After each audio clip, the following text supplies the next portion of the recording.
महाराष्ट्र में विधानसभा चुनाव में नामांकन भरने की कल अंतिम तारीख थी। नामांकन भरने के बाद एक चौंकाने वाला आंकड़ा सामने आया है, जिससे पता चलता है कि नागपुर सहित पूरे विदर्भ में लगभग 92 प्रत्याशियों ने बगावत कर दी है। बता दें कि महाराष्ट्र चुनाव में सभी राजनीतिक दलों की नजर विदर्भ क्षेत्र पर है। इस इलाके में प्रदेश की कुल 288 विधानसभा क्षेत्रों में से 62 सीटें आती हैं, यानी जो इस सीट पर नंबर गेम में आगे रहा उसे जीत हासिल करने के रास्ते में काफी मदद मिलती है। लेकिन इस इलाके में बागियों का जो आंकड़ा रहा है वो काफी चौंकाने वाला है। नागपुर सहित विदर्भ में मात्र 12 विधानसभा क्षेत्रों में ही बगावत नहीं हुई है। इनमें प्रमुख नागपुर दक्षिण पश्चिम भी है, जहां से महाराष्ट्र के उप मुख्यमंत्री देवेंद्र फडणवीस छठी बार अपना भाग्य आजमा रहे हैं। इस सीट पर ना तो कांग्रेस में बगावत हुई है और ना ही भाजपा में। नागपुर के दक्षिण विधानसभा क्षेत्र में भी भारतीय जनता पार्टी और कांग्रेस की तरफ से बगावत नहीं हुई है। मिली जानकारी के अनुसार विदर्भ में कुल 62 सीटें हैं। इन 62 सीटों पर लगभग 92 प्रत्याशियों ने बगावत कर दी है। इसमें भारतीय जनता पार्टी और कांग्रेस, दोनों शिवसेना, दोनों एनसीपी के उम्मीदवार शामिल हैं। इन 92 बागियों में सबसे ज्यादा बागी चंद्रपुर जिले के बरोरा निर्वाचन क्षेत्र में दिखाई दे रही है। यहाँ पर लगभग 7 से 8 बागियों ने प्रमुख दलों को चुनौती दी है।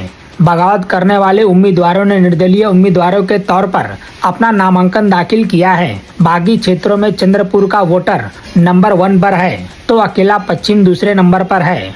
यहाँ पर 5 या 6 उम्मीदवारों ने बागी होकर पर्चा भरा है। इस बार भारतीय जनता पार्टी में बागी थोड़े कम दिखाई दे रहे हैं। इस संबंध में महाराष्ट्र भाजपा के प्रदेश अध्यक्ष चंद्रशेखर बावनकुले से जब पूछा गया तो उन्होंने कहा कि जो लोग नाराज हैं उन्हें समझा लिया जाएगा।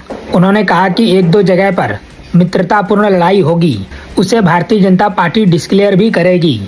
महाराष्ट्र की 288 सीटों पर अब सामने आ गया है कि कौन सी पार्टी कितनी सीटों पर लड़ रही है। महाराष्ट्र में बीजेपी सबसे ज्यादा सीटों पर चुनाव लड़ रही है, तो वहीं कांग्रेस पिछली बार के मुकाबले इस बार सीटें कुछ कम हो गई है।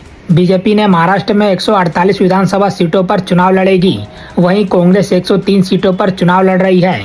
मुख्यमंत्री एकनाथ शिंदे के नेतृत्व वाली शिवसेना 88 सीटों पर चुनाव लड़ रही है, जबकि उप मुख्यमंत्री अजित पवार की एनसीपी ने 53 उम्मीदवारों के नाम का ऐलान किया है। इसके अलावा 5 सीटें अन्य महायुति सहयोगियों को दी गई, जबकि 2 सेगमेंट पर कोई फैसला नहीं लिया गया। विपक्षी महाविकास आघाड़ी यानी एमवीए गठबंधन में कांग्रेस के पास सबसे ज्यादा 103 सीटें आई हैं।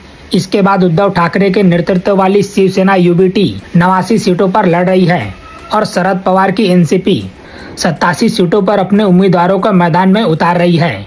बाकी 6 सीटें महाविकास आघाड़ी की सहयोगी पार्टियों को दी गई है, जबकि 3 विधानसभा क्षेत्रों पर अभी कोई फैसला नहीं लिया गया है। फिलहाल इस खबर में इतना ही। बाकी अपडेट के लिए बने रहिए लाइव टीवी न्यूज के साथ।